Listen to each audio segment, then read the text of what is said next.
Empecé, bueno, diciendo vamos a legalizar la eutanasia. Es lo que hace falta porque para que tú escojas el momento en que puedes decir ya basta. Y sigo pensando que debe legalizarse la eutanasia y el suicidio médicamente asistido, pero creo que paralelamente tiene que haber un desarrollo de los cuidados paliativos en todo el país. El 18% de los mexicanos confesaron haber visto un médico acabar con la vida de una persona o otro familiar acabar con la vida de una persona por dolor. ¿Cómo estudiaste 8 carreras, 4 doctorados? ¿A qué hora duermes? Me gustaba muchísimo estudiar y me di el tiempo en ese momento y así fui encontrando tiempo para las demás carreras. Ya cuando me divorcié fue más fácil, ¿no? ¿Y por qué te divorciaste, Amparo?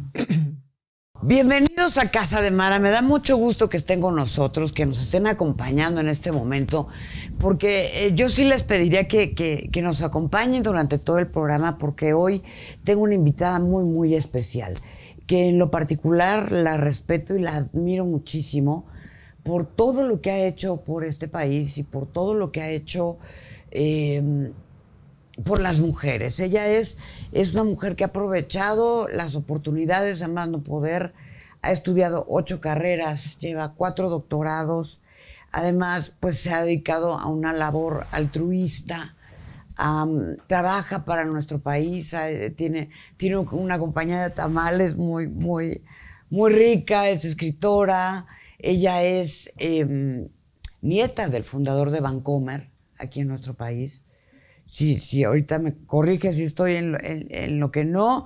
Está considerada como una de las 100 mujeres más poderosas por la revista Forbes. Así que me da muchísimo gusto, de verdad, recibir aquí a la doctora Amparo Espinosa Ru García. Amparo, muchas gracias, de verdad.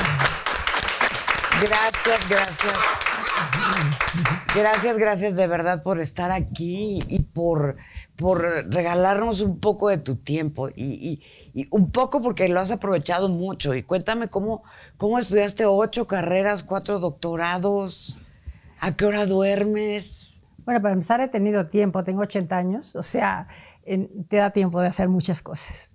Y bueno, también duermo, es herencia paterna, duermo bien, pero me levanto a las 5, entonces cuando te levantas, eso toda mi vida, cuando te levantas a esa hora, de verdad que el tiempo rinde. Y me ha gustado estudiar, o sea, se han combinado bastantes cosas a mi favor, que me han dado la oportunidad. Como tú bien dices, he tenido la posibilidad, he tenido las oportunidades y me da gusto haberlas tomado. Ahora, ¿cómo se vive siendo una mujer? ¿Cómo se vive la infancia cuando se está cerca de un hombre tan creativo? Porque además toda la familia es creativa. Tu hija es Amparín Serrano, la doña Destroyer, y bueno, pues es una familia que definitivamente se ha dedicado a trabajar. ¿Cómo se vive la infancia y cómo se va creciendo? Porque a veces uno piensa que las personas que tienen recursos económicos no tienen compasión por los demás. Bueno, mi papá no era un hombre famoso ni muy rico cuando yo era muy chica. Se fue haciendo con los años. Y es curioso, pero cuando empezó a ser ya un hombre como más poderoso, yo no me di tanta cuenta porque me fui a estudiar a Inglaterra. Sí, yo me fui muy joven. Me fui como a los 13 años y regresé hasta los 18, 19 años. Entonces, y nunca volví a México. Entonces no me di cuenta mucho de lo que tú me dices. Y a veces me dicen, oye, pues, ¿qué pasó? Le digo, pues no me di cuenta. Y es que entre otras cosas no estaba. Y después, pues, mira, hay una cosa que a lo mejor te diría que leí del hijo de Charles Chaplin, que es horrible vivir bajo la sombra de un gran árbol. Mi papá era un gran árbol. Pero por otro lado, dice él, me he encontrado con que todo el mundo quiere encontrar un gran árbol debajo del cual cobijarse. Entonces creo que es muy cierto. Por un lado sí es una sombra, es difícil porque a lo mejor cualquier cosa que haces, bueno, piensan pues que es por tu papá o que tu papá te la consiguió y demás.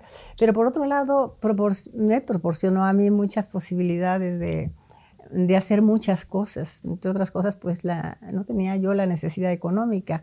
Papá fue siempre un hombre muy generoso.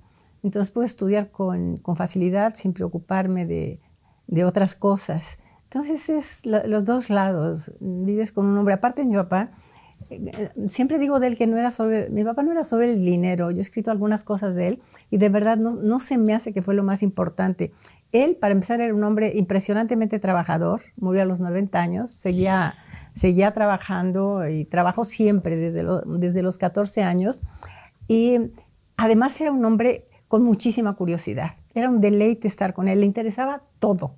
Todo lo que tú me digas le interesaba. Y no solo de su negocio, sino del mundo. O sea, él quería llegar a cuando hubiera vuelos a Marte, ya se había inscrito casi, aunque tenía 80 y 90 años, porque quería ir a Marte. Entonces, todas las cosas que decía, sus intereses, eran todo, eran todo. El otro día estaba yo platicando que me acuerdo que me sentaba con él a ver la televisión, él ya no podía hablar muy bien al final, y me decía, háblale al locutor y dile esto, por favor. O sea, porque tenía comentarios que él ya no podía hacer porque no podía hablar tan, pero quería participar. O sea, quería seguir dando ideas y demás. Entonces, sí fue un hombre muy estimulante en muchísimos aspectos, y creo que el dinero sí fue importante, pero no creo que él perseguía dinero, para empezar.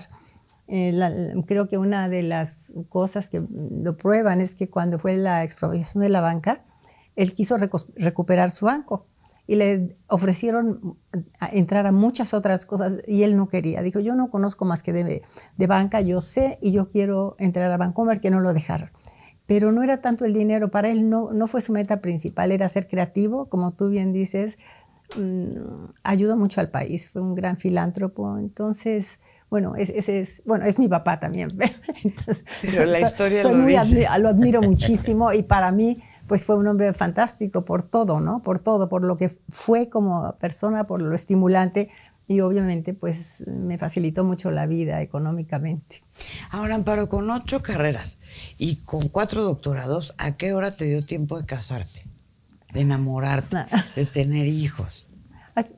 Pues me casé cuando tenía, creo que 22 años más o menos, y cuando iba a entrar a la universidad, yo estaba allá en la Ibero estudiando administración de empresas, y me acuerdo que no me querían dejar entrar, Mara, porque me dijeron, no la dejen, no vamos, acuérdate que esto era en los 60, no ahorita, pero ahí en la Ibero dijeron, no, porque se va a casar, y para qué va, es un desperdicio que entre aquí a ocupar un lugar, y no me querían dejar entrar.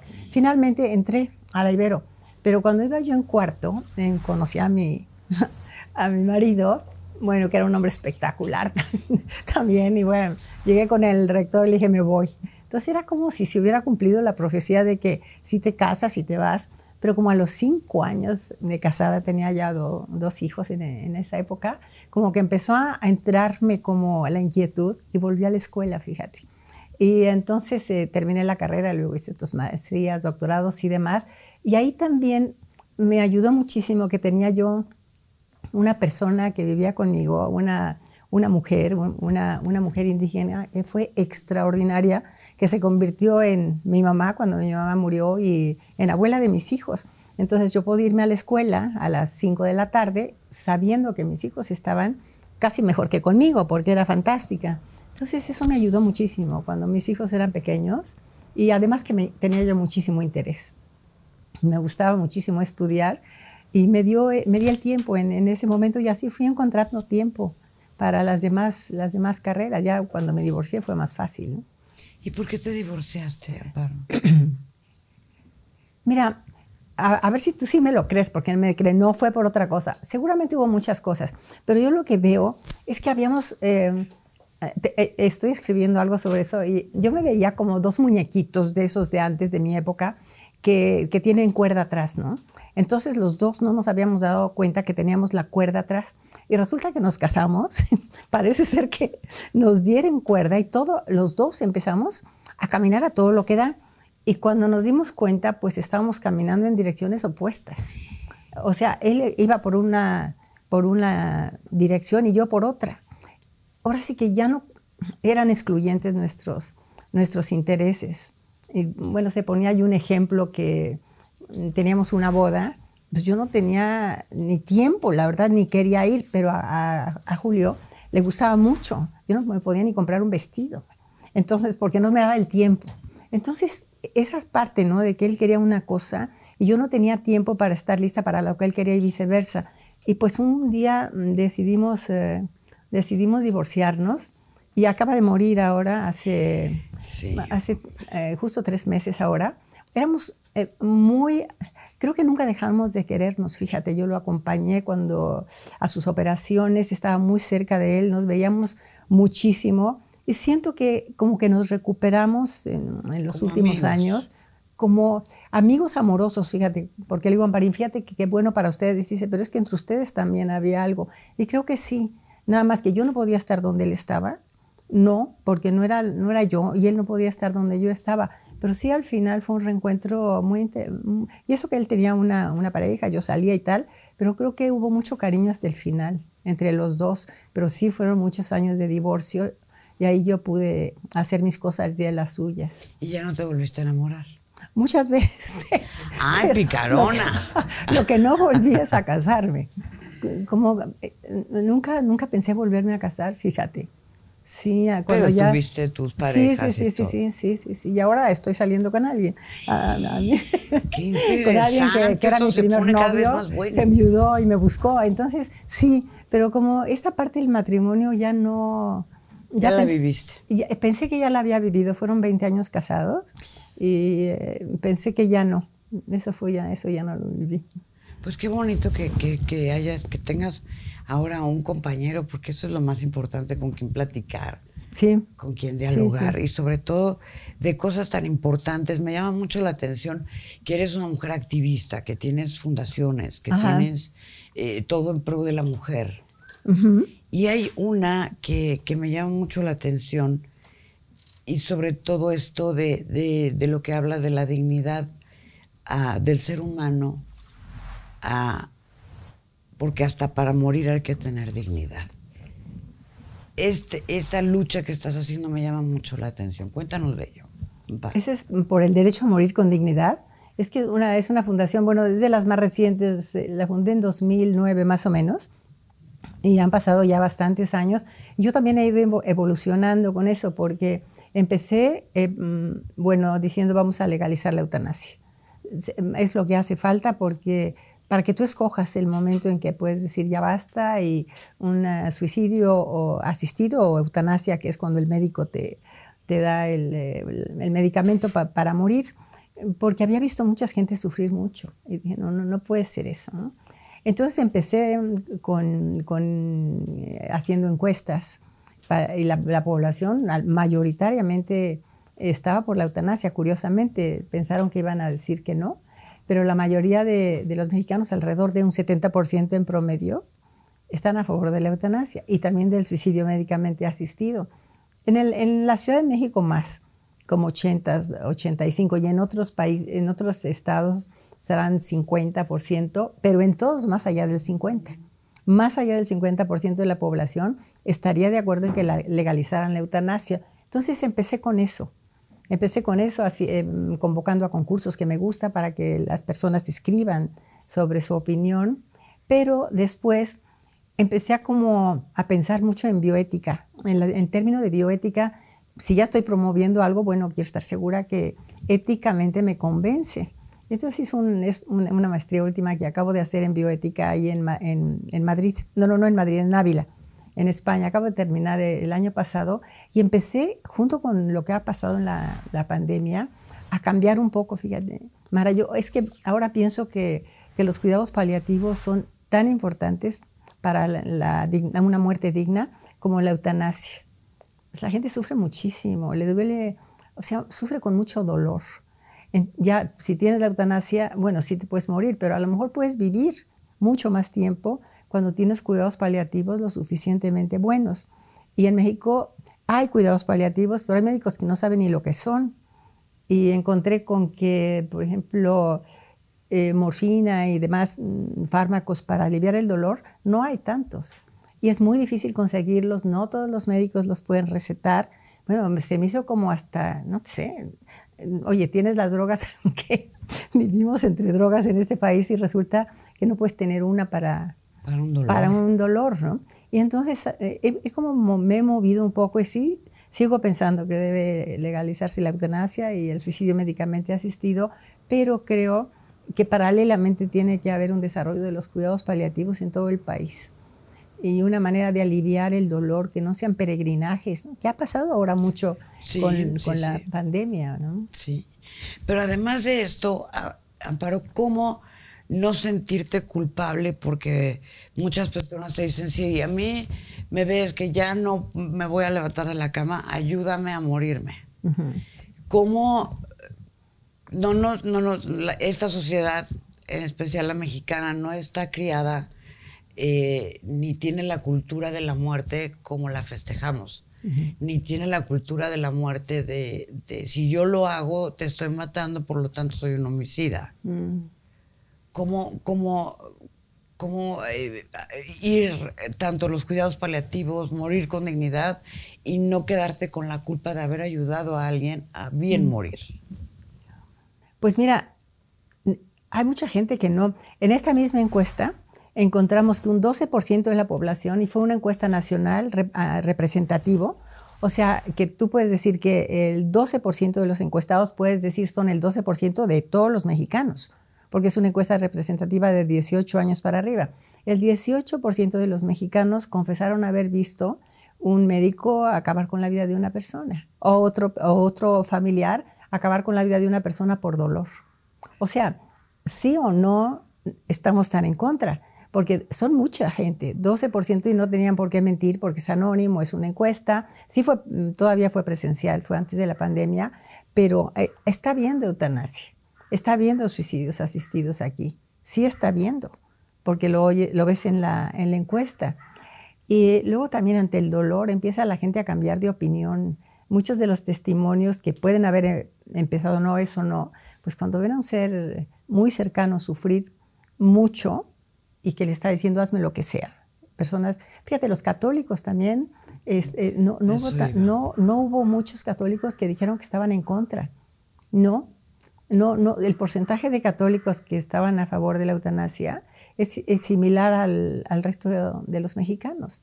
No hubo mucha diferencia, entonces sorprende, ¿no? Sorprende, como tú dices. Sí, porque, bueno, si no se aplica la pena de muerte en México es justo por la iglesia.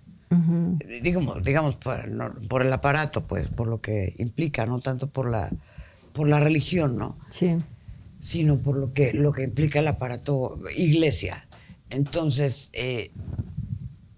pero un católico, si ves sufrir a tu madre o a tu padre y ves que está en las últimas y que no hay ni cuidados paliativos, o que te dice el médico pues que está desahuciado o desahuciada. Entonces, ¿cómo no quedarte con la culpa en el momento de hacerlo? Yo creo que cuando ves sufrir mucho, a lo mejor la culpa es dejarlo sufrir, ¿no? Más que quitarle la culpa. Y también, bueno, tiene que ser como con mucho cuidado. Decisiones de esas no son fáciles. Ahorita recuerdo el caso de unas hermanas, que eran 3. Una de ellas tuvo un accidente y estaba en coma. Y los médicos dijeron, ya no va a componerse. Ya no. Entonces, si quieren, les retiramos todos los tubos que tenía. Y les preguntaron a sus hermanas. Y las hermanas no sabían qué hacer. Y a mí se me hizo muy interesante todo su proceso de ellas, porque eran unas personas realmente rectas, con buenos sentimientos, querían hacer lo mejor. Y platicaban entre ellas y decían, pues fíjate que yo creo que sí la tenemos que dejar ir. Y la otra le dice, pero acuérdate que nos cae pésimo ella, porque era una hermana que tenía algún tipo alguna cosa que los papás la habían consentido mucho. Y las otras 2 hermanas les caía muy mal, porque era la consentida de la familia. Pero lo que yo te digo es cuando hay gente de criterio, realmente querían estar seguras que van a tomar una decisión por la hermana, que no había escrito su voluntad anticipada, por la hermana y no por ellas, porque le tenían mucho coraje. Entonces, como eran gentes de verdad de buena conciencia, buen corazón, estuvieron deliberando, ¿qué hacemos? El médico nos está diciendo que no vuelve, la podemos desentubar porque es legal, ¿qué hacemos? Porque tenemos también esto. Bueno, en esas estaban cuando se levanta la hermana, se despierta y no tuvieron que tomar ninguna decisión. Pero me parece interesante porque no es sencillo. Y aquí se dio un muy buen debate entre ellas y bueno, aquí terminó como ahora sí colorín colorado, porque resultó muy bien. Pero yo creo que se puede hacer, es personal, ¿verdad? Tienes que hacer un proceso, ha de ser un proceso muy difícil. ¿Y esto cómo va, Amparo? ¿Cómo ves que va caminando? ¿Crees que logres que el objetivo? No es imposible, ¿no? Pasó bueno, Colombia tienen ya, creo que Perú, o Bolivia, no me acuerdo, pero también es avanzando hacia allá. Pues a mí me gustaría que avanzara, pero paralelamente con cuidados paliativos, fíjate. Que a la vez que se avance en la legalización o despenalización de la eutanasia, se mejoren los cuidados paliativos para que más gente tenga esos cuidados, porque hay lugares de México que no hay ni siquiera unidades de cuidados paliativos en el estado. Sí. No todos los estados capitales, las capitales, o sea, no puede ser, ¿no? Entonces yo creo que eso sí, estamos viendo qué es lo que vamos a impulsar, los recursos que tenemos, hacia dónde nos vamos, y a lo mejor si se nos presenta un caso sí lo llevaríamos a la corte para ver si podemos conseguir la eutanasia, pero nos vamos a enfocar muchísimo en promover los cuidados paliativos y la necesidad de que haya más fármacos para poder ayudar a la gente a no sufrir. Sí, además, Amparo, tú también promueves el desarrollo integral de las mujeres. Tú creaste este centro para las mujeres, donde les proporcionas, pues, no sé, protección, cuidados, en las formas y en los fondos, pero ¿qué tanto colabora la mujer? ¿Qué tanto te ayuda a ayudarse? Estos proyectos que tenemos, creo que hemos tenido varios. Tuvimos uno de préstamos para cosas de emergencia, por ejemplo, de las mujeres que querían unos anteojos para su hijo, una muleta o alguna cosa así de emergencia que no podían conseguir. Pero nos dimos cuenta, Mara, al pronto, que lo que las mujeres querían, es curioso, más que eso, era contar su historia. Querían, claro, el dinero, pero era tan importante como el dinero o poder sentarse con nosotras y platicarnos su vida, platicarnos historia, porque iban y se pasaban horas con nosotros. Entonces lo que desarrollamos fue este proyecto que ya tiene como casi 30 años, que se llama Para Mujeres que se atreven a contar su historia. Entonces hacemos convocatorias abiertas, bueno, antes eran con carteles por todos lados y tal, ahora es más complicado por la pandemia, pero invitando a las mujeres a atreverse a contar su historia y a mandarnos su historia. Bueno, es un proyecto que mis amigas me decían, no va a haber nadie, como no desperdicies el dinero en eso. Increíble, pero la primera vez cerca de 1000 trabajos tuvimos. Y nos hemos seguido con muchísimos concursos de esos y tenemos, pues, no sé, más de 15,000 a lo mejor testimonios de mujeres mexicanas escritos por ellas mismas sobre sus historias, sus vidas en general. De mujeres en reclusión, tenemos un programa con las mujeres en reclusión y tenemos cerca de 1000 testimonios de mujeres. Algunos yo los he presentado en congresos y la verdad son muy interesantes, ¿no? Las vidas de las mujeres en reclusión son, pues, muy tremendas, y porque es como están ahí a veces por nada, ¿no? Entonces ese proyecto ha resultado muy bueno. En estos últimos años, en este último año de pandemia, hicimos 2 concursos. Uno para la violencia de las mujeres, y nos llegaron muchísimos textos. Ese lo quiero publicar en físico, porque pues, ahí de viva voz las mujeres cuentan la violencia que han sufrido desde sus casas, escritos por ellas. Están fantásticos. Y otro, el más reciente que hicimos, fue para las maestras y las mamás como educadoras en sus casas con la pandemia. Y también están fuertísimos y dan mucha información para poder tomar, pues, decisiones desde lo que necesitan realmente las mujeres y las maestras y lo que está pasando. Entonces ha sido un programa buenísimo. A mí me gusta muchísimo, porque realmente escriben desde el corazón, porque lo mandan a una organización que ni me conocen ni nos conocen. Entonces te das cuenta de la necesidad de contar su historia y de que alguien más las escuche. Ese ha sido un muy buen programa, me parece a mí. ¿Y de qué manera las ayudas, Amparo? ¿Escuchándolas, guiándolas, mandándolas a instituciones, a tus propias fundaciones? Aquí me parece, Mara, que la ayuda está en que escribas tu historia. El hecho de motivarte a estudiar, a escribir tu historia, necesitas un proceso de reflexión, de sentarte a escribir la verdad. Y eso para mí es terapéutico. Ya de por sí es terapéutico. Luego además hay premiación. Entonces, o le publicamos las historias. Me acuerdo de una mujer en reclusión que ganó y bueno, le publicamos su historia y dijo, bueno, yo nunca me había sentido ser humano hasta que vi mis historias en papel, en blanco y negro. O sea, se vio en el libro y dijo, oye, yo soy una mujer, una persona que valgo la pena, pero porque se vio escrita. Entonces, eso creo que ayuda muchísimo, ya nada más así. Y tenemos talleres también con coordinadoras que apoyan a que cuenten su historia también, esos talleres gratuitos. En la cárcel tenemos algunos talleres y eso ya es ayudas a escribir. Pero que escriban solas ha sido buenísimo también. El hecho mismo de escribir. Ahora también estás pro niños, con sus becas, con cosas que los puedes ayudar. Y con muchas cosas que es la Fundación ESRU, ¿es correcto? Ajá. Esta que te cuento de las mujeres se llama DEMAC y esa yo la fundé hace muchísimos años, yo te digo casi 30. Estaba yo con mi papá en Vancomer cuando fue lo de esta cosa de la nacionalización, salí y fundé esta asociación. Ya tiene muchísimos años. Bueno, yo la fundé y es de mujeres. Y esto que tú platicas fue cuando mi papá murió. Él dejó pues casi mucho de su dinero, muchísimo a filantropía. Entonces eso pues ya usamos esos fondos y damos becas a jóvenes que no tienen papás profesionistas. Porque lo que hemos encontrado en unos estudios de un centro de estudios que también tenemos es que es muy difícil ser el primer profesionista de tu familia. Es muy, muy difícil. Es más fácil que hijos de padres profesionistas sean profesionistas. Es como natural. Pero las personas que no tienen papás profesionistas, es muy difícil que ellos sean profesionistas. Entonces becamos eso. Jóvenes que no tienen papás profesionistas, esas son nuestras becas, porque se rompe como esta cosa de no salir, de poder moverte socialmente. Tener un título ayuda muchísimo. Entonces eso es lo que promovemos ahí, becas a jóvenes, hombres y mujeres que no tienen papás profesionistas.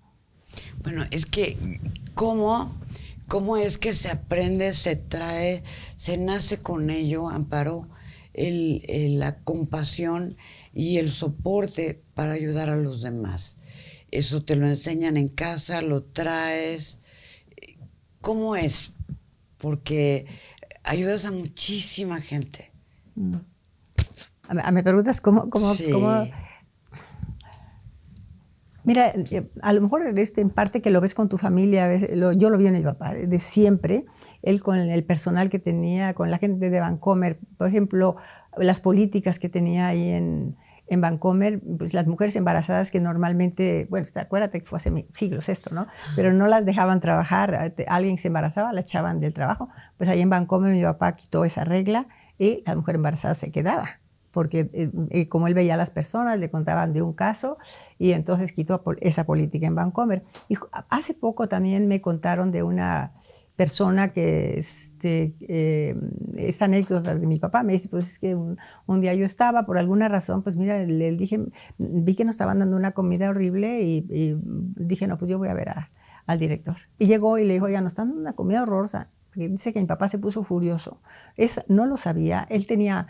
Ahora sí que otra manera de verlo y cambiaron completamente la comida porque todo el mundo tenía que comer bien. Siento que mi papá veía mucho, quería ayudar y que las cosas estuvieran humanas, digamos, en los sitios donde él trabajaba. Mi abuelo, el papá de él,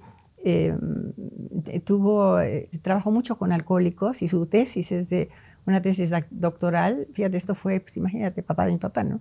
Que él habla de alcoholismo, que no es un vicio, que es una enfermedad, y tenía un lugar para personas con problemas de alcoholismo. Y luego aquí, pues mi papá verlo toda la vida y luego que deja su dinero a filantropía. O sea, casi no te queda de otra, ¿no? O sea, para eso estás. Y a nosotros, además, muy generoso, la verdad, nos dejó como guardianes de eso. Y ya, pues ahí te vas encarrilando. Y veo que mis hijos, pues siguen. Amparín también hace sus cosas. Mi hija Amparín tiene este proyecto para niñas que son sexualmente abusadas, acosadas, y tiene este proyecto de lo que ella hace, de cantar, de pintura, y tiene unas fiestas fantásticas de miles de niñas. No sé, alguna vez que las vuelva a hacer es emocionante ver a todas estas niñas que luego tienen niñas de 12 con un niño de 2 años bailando ahí, pero les dan alegría a ella. Entonces ella también se ha contagiado ya como natural, porque pues, ahí además está el patrimonio para hacerlo. Y luego, bueno, pues tienes tanto amor por tu país porque te pudiste ir a otro país a vivir.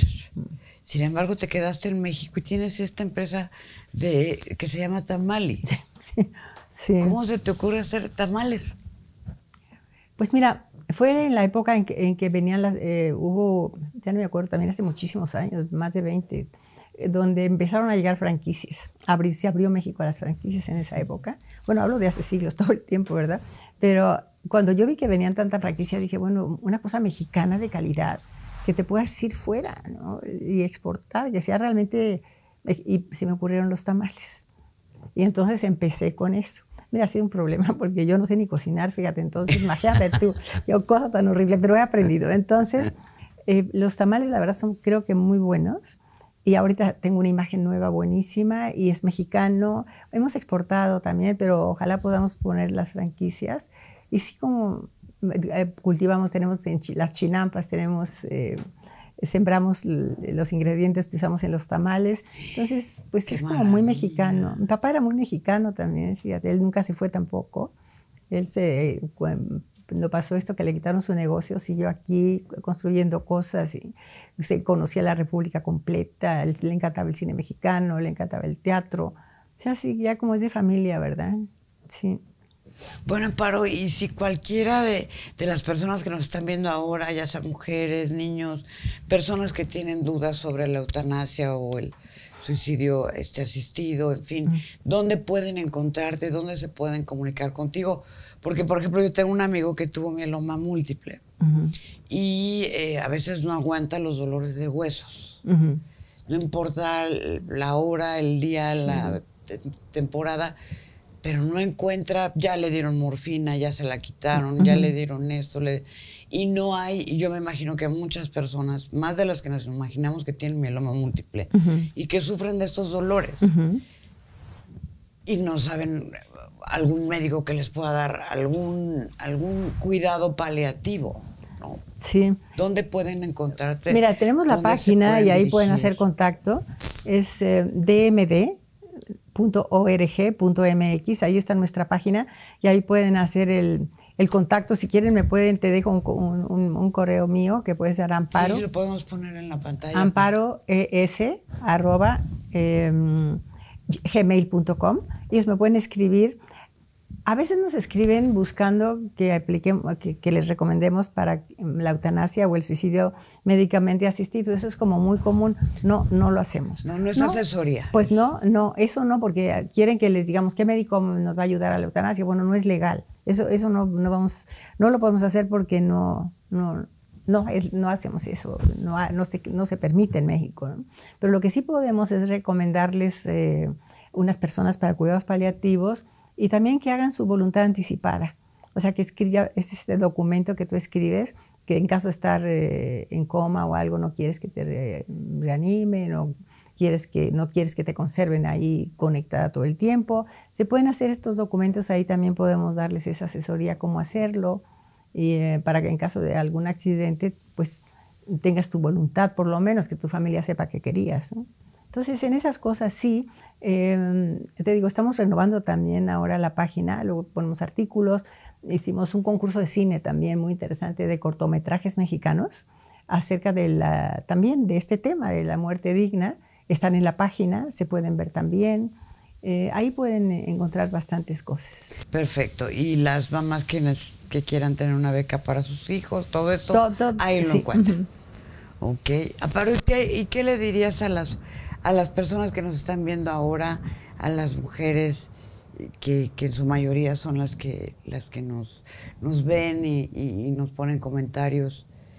¿Cómo ves las agresiones en las redes? ¿Qué mensaje nos podrías dejar?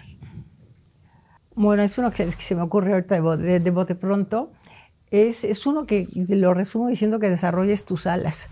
Ahora que estuve en Tamali, que fue mi cumpleaños, entonces me hicieron ahí como una cosa con una marimba bastante padre. Y también me decían, bueno, pues, ¿qué? Y le digo, yo lo que digo, desarrollen sus alas. Y hay esta imagen de un pajarito que está parado en una rama, muy tranquilo. Y bueno, el pajarito está tranquilo porque sabe que aunque se rompa la rama, él puede volar. Entonces, ahí porque tiene las alas, ¿no? Entonces yo les decía, bueno, desarrollen sus alas en la medida que puedan, de la manera que puedan. Ahí en Tamali, por ejemplo, muchas veces decimos, quieren capacitación, cursos, lo que ustedes quieran. No los toman. Entonces digo, bueno, traten de desarrollar sus alas. Lo que tú creas que puedes hacer para poder hacer algo por los demás, para empezar, y para ti misma que te sientas segura. O sea, construyete tú. No dependas tanto de que alguien más te va a ayudar. Sí, hay gente que te ayuda, ¿no? Pero yo creo que es básico construirte tú, tu carácter, tu fuerza. Hay tantas herramientas ahora. Hay terapias colectivas, puedes hacerlo en la red, muchas cosas que son gratuitas. Aprovechen todo lo que puedan, aprovechenlo porque va fructificando con la edad. Eso sí yo veo, parece que no está pasando nada. Bueno, resulta que luego tienes 80 años y dices, ay, mira, funcionó. Funcionó lo que empecé haciendo a los 30, después de todo, ¿no? Igual el caminar o lo que sea, sí vas acumulando fortalezas. Entonces vale la pena el esfuerzo, eso diría yo. No sé si es algo así como tú querías. Está muy bien, está muy lindo el mensaje. Muy Amparo, pues algo más que quieras agregar. Pues muchas gracias, Mana. Qué fantástico programa. Tú eres una fantástica escucha, ¿no? Escuchas muy bien y preguntas. Fantástico. Es un placer estar aquí contigo. Muchas gracias. Ay, a los demás también. A todos los chicos, al equipo. A Fresa, bueno, que está aquí todo el tiempo. No, yo te agradezco infinito, de verdad, porque empecé a leer tu vida y me sorprende y me admira y me abre un panorama mayor al que puedes tener a los 55 años, que ya te sientes que ya acabaste, ¿no? Y no, aparentemente vas empezando. Así que, doctora, gracias. Gracias, Amparo, por estar aquí. Esta es tu casa. Y bueno, pues vamos a estar muy pendientes de todo lo que estés haciendo. Y cuando quieras regresar para seguirnos contando más cosas, aquí claro te vamos a esperar con las puertas abiertas. Muchas gracias, muy amables. Gracias a todos. Gracias. La doctora Amparo Espinosa Rugarcía, aquí, en Casa de Mara. Gracias, hasta la próxima.